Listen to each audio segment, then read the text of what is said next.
सारथी। नमस्कार, आप देख रहे हैं कि न्यूज इंडिया। मैं हूं आपके साथ गरिमा वाजपेयी। खबर उत्तराखंड की शुरुआत करेंगे कुछ खास खबरों के साथ में, लेकिन उससे पहले एक नजर आज की सुर्खियों पर डालते हैं। बद्रीनाथ केदारनाथ में पूजा के लिए ऑनलाइन होगी बुकिंग। 15 अप्रैल से बीकेटीसी की वेबसाइट पर श्रद्धालु कर सकते हैं बुकिंग। उत्तराखंड के वरिष्ठ आईएएस आनंद वर्धन हो सकते हैं नए मुख्य सचिव। 31 मार्च को सीएस राधा रतूड़ी का कार्यकाल हो रहा समाप्त। खानपुर विधायक उमेश कुमार के कार्यालय पर फायरिंग के मामले में 4 आरोपियों की गिरफ्तारी। 8 पहले ही जा चुके हैं जेल। खाद्य संरक्षा एवं औषधि प्रशासन विभाग को मिले 18 औषधि निरीक्षक। उत्तराखंड लोक सेवा आयोग से चयनित औषधि निरीक्षकों को 1 माह के भीतर मिलेगी तैनाती। रुद्रप्रयाग जिले में केदारनाथ यात्रा से पहले कई गांवों के घोड़ा खच्चर श्वसन रोग से हुए संक्रमण। पंजीकरण शिविर अगले 10 दिनों के लिए स्थगित किया गया। अंतर्राष्ट्रीय ड्रग्स तस्कर हल्द्वानी के रहने वाले नरूला बंधुओं पर मनी लॉन्ड्रिंग के आरोप तय। डार्क वेब से करते थे तस्करी। आप देख रहे हैं के न्यूज, खबरों का सारथी। रुक कर लेते हैं खबरों की ओर। हल्द्वानी किस्ने की आर्थिक स्थिति मजबूत करने के लिए प्रदेश सरकार कई तरह की योजनाएं चला रही है। इसी के तहत रेशम विभाग रेशम उत्पादन को बढ़ावा देने के लिए रेशम कीट पालन का योजना भी चल रही है, जिसके तहत कुमाऊं मंडल के 2933 काश्तकार रेशम कीट उत्पादन के माध्यम से अपनी आर्थिक स्थिति को मजबूत कर रहे हैं। इस वक्त बात करें रेशम उत्पादन की, तो ये अनुकूल मौसम है और ऐसे में रेशम विभाग इन दिनों बसंत ऋतु के दौरान तैयार होने वाले रेशम उत्पादकों के लिए कीट तैयार करने में जुटा हुआ है। रेशम विभाग कच्चा रेशम बनाने के लिए रेशम के कीड़ों का पालन कर काश्तकारों को वितरित कर रहा है। उप निदेशक रेशम विभाग ने कहा कि कुमाऊं मंडल के काश्तकारों को परंपरागत खेती के साथ साथ रेशम कीट पालन के माध्यम से आर्थिक स्थिति मजबूत कराई जा रही है, जिसके तहत कुमाऊं मंडल के 4 जिलों के अंतर्गत रेशम कीट पालन के क्षेत्र में 2933 काश्तकार काम कर रहे हैं। उन्होंने कहा कि मार्च महीने का बसंत ऋतु का मौसम कीट पालन के लिए सबसे उपयोगी माना जाता है, जहां काश्तकारों को 98,900 डीएलएफ किट उपलब्ध कराया जाना है।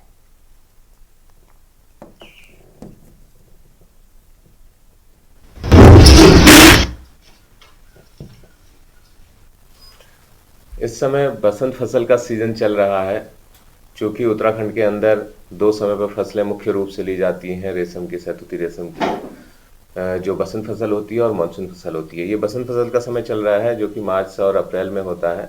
इस समय समूचे कुमाऊं मंडल में लगभग 98,000 डीएफएल कीटांड, रेशम का कीटांड, उससे कीट पालन किया जा रहा है, जिसमें जो शुरू की 2 अवस्थाएं होती हैं जिन्हें चौकी कीट पालन कहते हैं, यानी कि करीब करीब 8 से 10 दिन की होती हैं, उसे विभाग के जो कुशल और तकनीकी कार्मिक हैं उनकी देख रेख में ही कीड़े का पालन किया जाता है। क्योंकि बहुत छोटा सा अंडा होता है, राई के दाने के समान, फिर बहुत छोटा सा कीड़ा होता है, तो उसे बड़ी सेंसिटिविटी से टैकल करना होता है, तो स्किल्ड लोग करते हैं। फिर जब वो 2 अवस्था पार कर जाता है, थोड़ा सा बड़ा हो जाता है कीड़ा, तो उन्हें किसानों को वितरित कर दिया जाता है सब्सिडी पर। तो किसानों के पास जब वो चला जाता है तो फिर किसान उसके बाद की उत्तरावस्था की 3 अवस्थाओं का पालन करते हैं और रेशम का उत्पादन करते हैं, और उसे फिर मार्केट, विभाग के ही सहयोग से उसे मार्केट किया जाता है और तब उन्हें आमदनी होती है। अभी समूचे कुमाऊं मंडल की हम बात करें तो उसमें करीब हम 2933 किसान जो है हमारे कीट पालक के तौर पर हैं, जो कीट पालन कर रहे हैं। उसके अतिरिक्त भी कई किसान हैं जो वृक्षारोपण कर चुके हैं, जो आने वाले समय में हमारे कीट पालक बनेंगे। और नैनीताल जनपद में 900 से ऊपर हमारे पास किसान कीट पालक के रूप में जुड़े हुए हैं। अभी जो कीड़ा है करीब उधम सिंह नगर और नैनीताल जनपद में किसानों को वितरित किया जा चुका है, लेकिन पहाड़ में अवस्था थोड़ी सी लेट आती है, तो वहाँ पर 25 तारीख से कीट पालन शुरू होता है और उसके बाद 8 से 10 दिन बाद वो कीड़ा किसानों को वितरित किया जाएगा। रुड़की में बहुप्रतीक्षित सुलानी पुल के निर्माण का रास्ता साफ हो गया है। केंद्र सरकार ने सीआरपीएफ के तहत लगभग 38 करोड़ रुपए का बजट पुल के निर्माण के लिए स्वीकृत कर दिया है। रुड़की नगरवासियों के लिए बड़ी खुशखबरी है। बहुप्रतीक्षित सुलानी नदी पर अब नए पुल का निर्माण शुरू हो जाएगा। केंद्र सरकार से पुल के लिए 38 करोड़ रुपए का बजट पास हुआ है। आज विधायक प्रदीप बत्रा और लोक निर्माण विभाग अधिकारियों ने पुल का निरीक्षण किया। बता दें कि दिल्ली हरिद्वार हाईवे पर बने सुलानी नदी के पुल को करीब 2 वर्ष पूर्व भारी वाहनों के लिए प्रतिबंधित किया था, तो वहीं इसके कारण स्कूल का रोडवेज की बसों को काफी घूमकर सफर तय करना पड़ता था। इस पुल के निर्माण की मांग लोगों द्वारा उठाई जा रही थी। अब इस पुल निर्माण को केंद्र से हरी झंडी मिल गई है। विधायक प्रदीप बत्रा ने कहा कि 38 करोड़ की लागत से अधिक का बजट पुल के लिए पास हुआ है।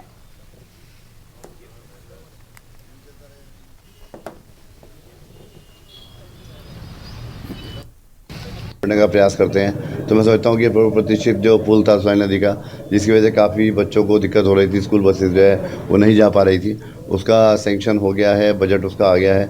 अब टेंडर कॉल होंगे और उसके बाद मैं समझता हूँ कि अप्रैल में टेंडर प्रक्रिया पूरी कर ली जाएगी, मई से जो है काम शुरू हो जाएगा और 2025 में ही इस पुल को पूरा करने का हमारा लक्ष्य रहेगा। जो पुराना पुल है, पुराना पुल चलता रहेगा, हल्के वाहनों के लिए वो खुला रहेगा और ये जो पुल बनेगा इस पर भारी वाहन चलेंगे और काफ़ी अच्छा पुल है, सीसी स्लैब का पुल है और उसकी चौड़ाई और लंबाई बहुत अच्छी ली गई है। 7 मीटर का पुल है, उसमें 1.5 मीटर के फुटपाथ भी हैं और 268 मीटर्स का इसका स्पैन है पूरा।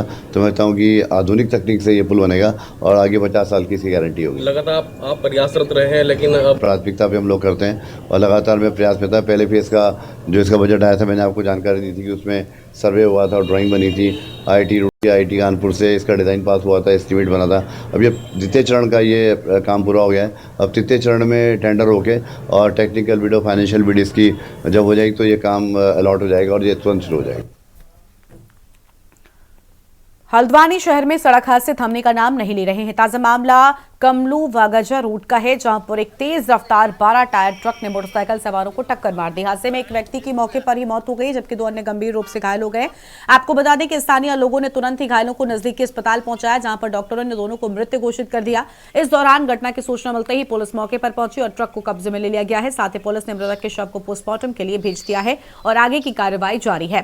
प्रत्यक्षदर्शियों के अनुसार ट्रक तेज रफ्तार में था, जिससे ड्राइवर वाहन पर नियंत्रण खो बैठा और यह हादसा हो गया। स्थानीय लोगों ने प्रशासन से सड़क सुरक्षा के पुख्ता इंतजाम करने की मांग की है। तो वहीं हल्द्वानी में लगातार बढ़ रहे सड़क हादसों से लोग अब दहशत में नजर आ रहे हैं।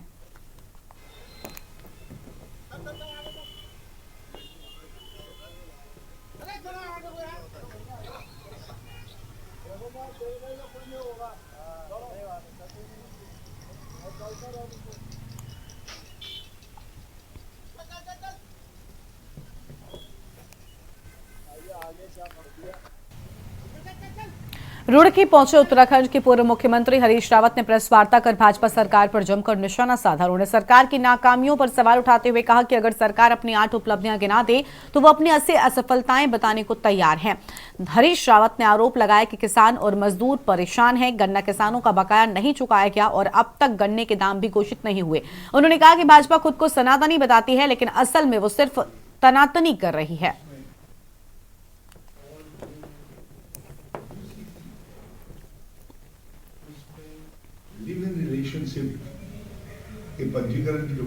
ये कार्रवाई एक असफल सरकार जिसके पास कुछ बताने के लिए नहीं है, वो अपनी असफलताओं को छुपाने के लिए और उनके से उठ रहे सवालों को ढकने के लिए इस तरीके का प्रपंच कर रहे हैं।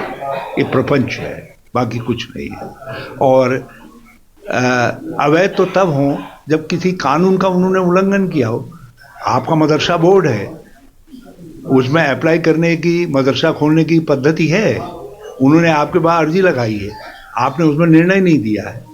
आप निर्णय दीजिए, जब आपके निर्णय के बाद भी कोई खोलेगा तब तो अवैध कहलाएगा।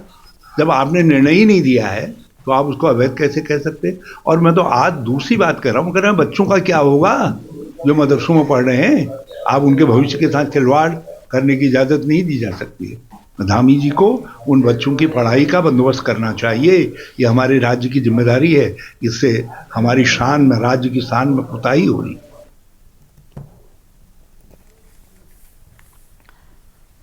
बागेश्वर में होटलों और रेस्टोरेंटों के बढ़ते हुए पानी के बिलों को लेकर व्यापारियों में गुस्सा है। नाराज व्यापारियों ने जल संस्थान कार्यालय में तालाबंदी कर विरोध प्रदर्शन किया है।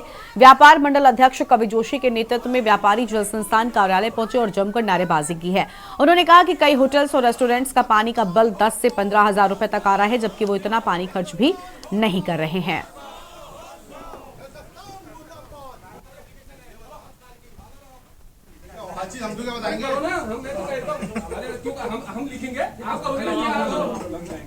देखिए, पिछले 3-4 महीने से हम लगातार जल संस्थान विभाग बागेश्वर को कह रहे हैं कि भैया जो व्यापारियों के आपने एक महीने के 1500 से 1000 लीटर पर व्यापारी को जो आप कह रहे हैं कि पर डे का व्यापारी पानी खर्च कर रहा है, उसके हिसाब से हमने 45,000 30,000 लीटर महीने के हिसाब से बिल बना के 8,000 से 11,000 15,000 तक अपने बिल भेजे हैं। उसमें हमने कहा गया था कि भैया इतना कोई भी व्यापारी हो, कोई भी आदमी 1500 लीटर 1000 लीटर पानी खर्च नहीं कर सकता है, ना ही आपके बागेश्वर में इतना पानी आपके पास है। अगर मैं सिर्फ 50 दुकानदार को उठाता हूँ इस बागेश्वर नगर के अंदर से 50 गुना 45,000 लीटर महीने का अगर गुना करा जाता है तो 22,50,000 लीटर हर महीने का इनका खपत बता रहे हैं। और इसके हिसाब से अगर पर डे का भी हम बोलते हैं तो लगभग 75,000 लीटर पर डे पानी व्यापारी खर्च कर रहा है। और जबकि इनके पास पानी नहीं है बागेश्वर की जनता के आज भी देने के लिए, आज भी बागेश्वर की जनता पानी के लिए तरस रही है, जबकि सरयू गोमती दो नदियां हमारी नगर के अंदर बह रही है और पूरा बागेश्वर आज भी प्यासा है। और हमने यही कहा कि इस बिलों को सुधार करके पूर्व की भांति इन बिलों को किया जाए।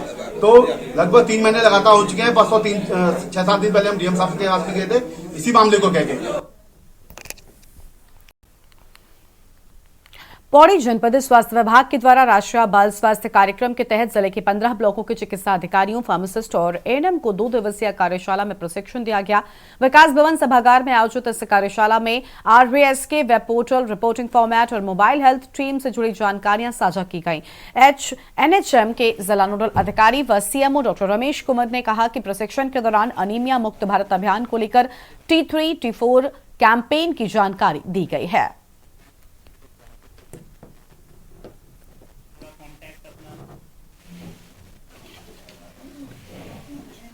हम राष्ट्रीय बाल स्वास्थ्य कार्यक्रम के अंतर्गत हमने 2 दिन की वर्कशॉप शुरू करी थी कल से, आज उसका समापन होने जा रहा है। तो हमारे जो राष्ट्रीय बाल स्वास्थ्य कार्यक्रम है जिसमें 4 Ds में ये लोग काम करते हैं, स्कूलों में जाते हैं और कंजेनिटल डिफेक्ट्स हो गया, जो बच्चों में किसी भी तरीके की कोई जन्मजात बीमारियाँ होती हैं उसको स्कूल में आंगनवाड़ियों में जाकर डिटेक्ट करते हैं और उसके बाद इनको रेफ़र किया जाता है सेकेंडरी और टर्शरी सेंटर्स में जहाँ पर इनका इलाज होता है बच्चों का। तो और अब इसमें ट्रेनिंग ये थी कि हमारी जो आरबीएस के में जो पोर्टल एक लॉन्च हुआ था हमारा, तो उसकी ट्रेनिंग हम इसमें कर रहे हैं क्योंकि इसमें हमारे जो प्रतिभाग कर रहे हैं मेडिकल ऑफिसर्स हैं, इसमें लेडी मेडिकल ऑफिसर्स हैं, फार्मासिस्ट और एएनएम्स हैं, ताकि पोर्टल को में डे टू डे की यहाँ पे इसमें जानकारी दी जाए। साथ ही साथ हमने अनीमिया मुक्त भारत के बारे में भी अभी एक ओरिएंटेशन करवाया था। सर, हमारा यहाँ पे 2 दिवसीय प्रशिक्षण था राष्ट्रीय बाल स्वास्थ्य कार्यक्रम की जो टीमें हैं 15 ब्लॉकों में, तो सभी टीमें यहाँ पे उपस्थित हैं जिनमें चिकित्सा अधिकारी, फार्मासिस्ट और एएनएम हैं। तो यहाँ पे जो कार्यक्रम के तहत जो वेब पोर्टल है उसमें जानकारी कैसे फीड करनी है, कैसे जो विजिट कर रहे हैं, कैसे स्क्रीनिंग कर रहे हैं, वो सारी चीज़ें उसमें फीड होती हैं। जिस डेटा का उपयोग कोई भी कर सकता है, शीट को डाउनलोड करके और उसको उपयोग में ला सकता है। तो बेहतर तरीके से रिपोर्टिंग कैसे करें उसके लिए हमने ये ट्रेनिंग रखी हुई थी।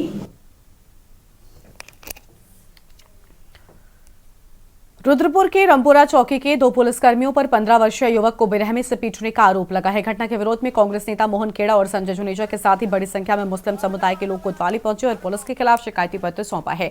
पीड़िता के पिता अनीस का आरोप है कि उनका बेटा आरिश 24 मार्च की रात ईद के कपड़े खरीदकर बुलेट से लौट रहा था। रामपुरा चौकी के 2 सिपाहियों और एसपी क्राइम के ड्राइवर मनोहर ने इंदिरा चौक पर उसे रोका और पीटना शुरू कर दिया। इसके बाद उसे चौकी ले जाकर हथकड़ी भी लगाकर पिटाई की गई है।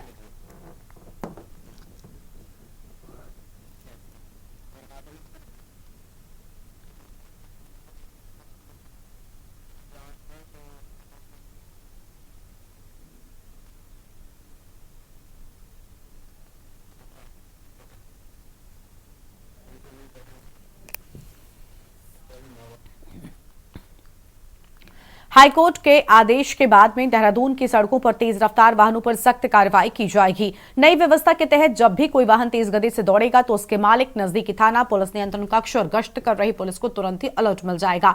इसके बाद संबंधित वाहन स्वामी के खिलाफ तुरंत ही कार्रवाई की जाएगी। देहरादून में 3 स्थानों पर तेज गति ट्रैक करने वाले हाईटेक कैमरे लगाए जाएंगे। यातायात निदेशक NS नपलचाल ने कहा कि इस ट्रायल की सफलता के बाद इसे प्रदेश के अन्य जनपदों में भी लागू कर दिया जाएगा।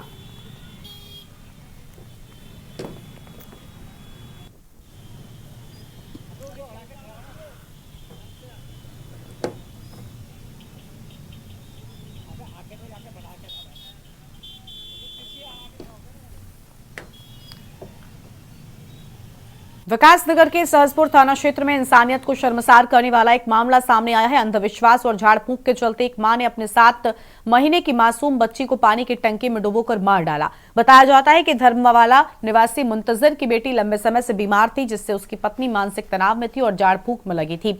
सुबह महिला ने बच्ची को छत पर ले जाकर पानी की टंकी में डुबो दिया। परिजनों को शक होने पर जब उन्होंने बच्ची की तलाश की तो आरोपी मां ने गिरकर टंकी में डूबने की बात कही। जब परिजन छत पर पहुंचे तो बच्ची टंकी में डूबी मिली, जहां डॉक्टरों ने वहीं अस्पताल पहुंचने पर उसे मृत घोषित कर दिया।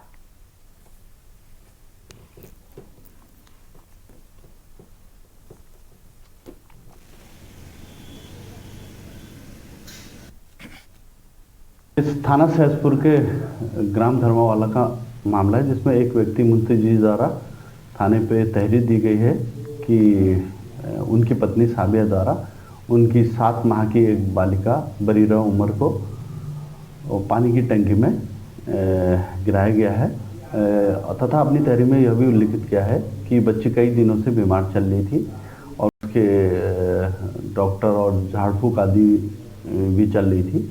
वो झाड़ फूक के लिए उसे ऊपर छत पे ले गई और फिर वापस जब आई तो और अपने कामों में लग गई। जब से काफ़ी पूछताछ के बच्ची के संबंध में पूछा गया तो फिर वो बच्ची पानी की टंकी में मिली। उत्तराखंड में महिला अत्याचार और दुष्कर्म को लेकर महिला कांग्रेस कल मुख्यमंत्री आवास कूच करेगी। महिला कांग्रेस प्रदेश अध्यक्ष ज्योति रौतेला के नेतृत्व में यह प्रदर्शन होगा और लगभग 400 महिलाएं इसमें शामिल होंगी। सरकार की नाकामी की वजह से प्रदेश में महिला दुष्कर्म, अत्याचार और बलात्कार की घटनाएं बढ़ रही हैं। महिलाओं को आरक्षण भी राज्य में कम दिया गया है। अपराधियों में पुलिस का खौफ बिल्कुल नहीं है। आज प्रदेश भर में महिलाएं बिल्कुल भी सुरक्षित नहीं है। महिलाओं के साथ उत्पीड़न के मामले भी लगातार बढ़ रहे हैं, लेकिन सरकार इन घटनाओं को रोकने के लिए कोई भी ठोस कदम नहीं उठा रही है। बेरोजगार है, स्वास्थ्य सुविधाएं बेहाल हो चुकी। पिछले 8 साल से भारतीय जनता पार्टी की सरकार इस प्रदेश में है और उत्तराखंड के जो लोगों का हाल है, ना महिलाएं अपने आप को सुरक्षित महसूस कर रही है।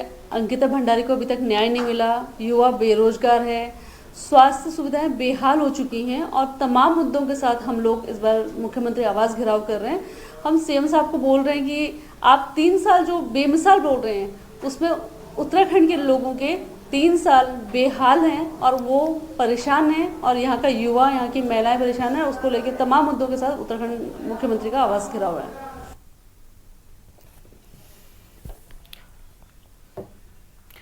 राज्य सरकार के 3 साल पूरे होने के मौके पर सितारगंज के श्री रामलीला मैदान में बहुउद्देशीय शिविर का आयोजन किया जाएगा। तहसीलदार पूजा शर्मा और भाजपा मंडल अध्यक्ष मुकेश सनवाल ने प्रेस वार्ता कर जानकारी दी कि शिविर सुबह 11 बजे से शुरू होगा, जिसमें चिकित्सा शिविर, समाज कल्याण, पुलिस, सिंचाई, विद्युत, जल संस्थान, नगरपालिका और राजस्व विभाग सहित अन्य विभागों के स्टॉल भी लगाए जाएंगे।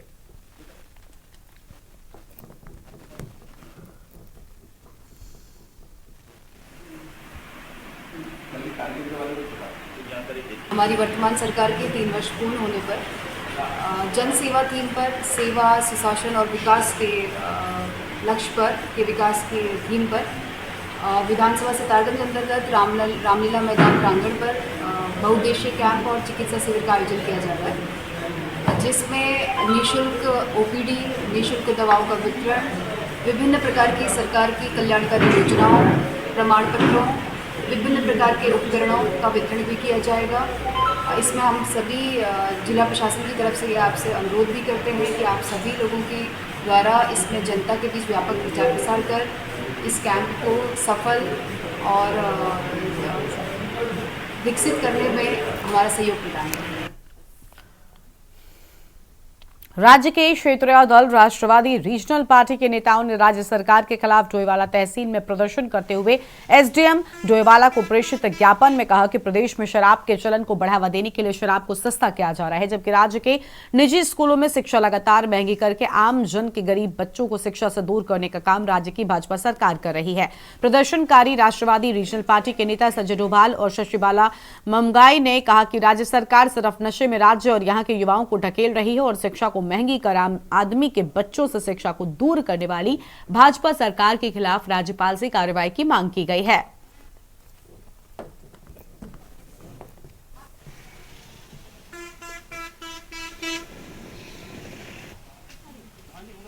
नाराज़गी ये है कि देखिए आए दिन शिक्षा, जैसे आप देखिए प्राइवेट स्कूलों की मनमानी चलती आ रही है। इस मार्च और अप्रैल के महीने प्रत्येक जो भी समाज में जो भी एक मध्यम वर्ग, गरीब वर्ग के जो लोग होते हैं, उन पे कितना अत्याचार किया जा रहा है।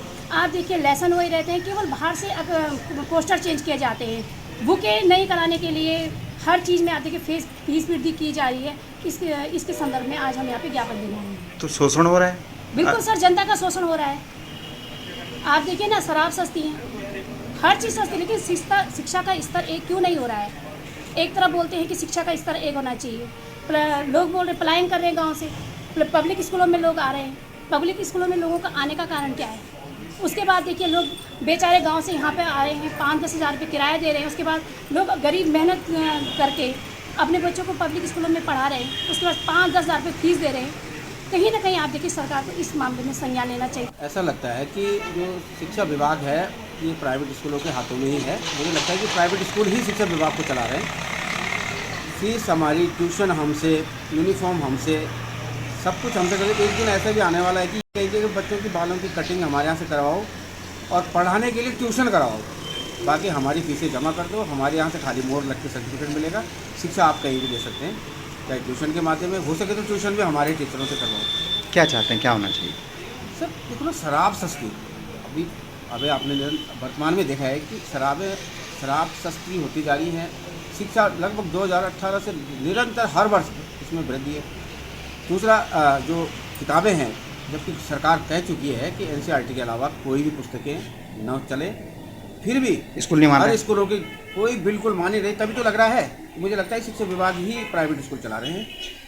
ऐसा इससे तो हमने आज जब माध्यम के महोदय से ज्ञापन भेजा। क्या आपका नाम? इस बुलेटिन में इतना ही। तमाम बड़ी खबरों के लिए आप देखते रहिए न्यूज़ इंडिया। नमस्कार।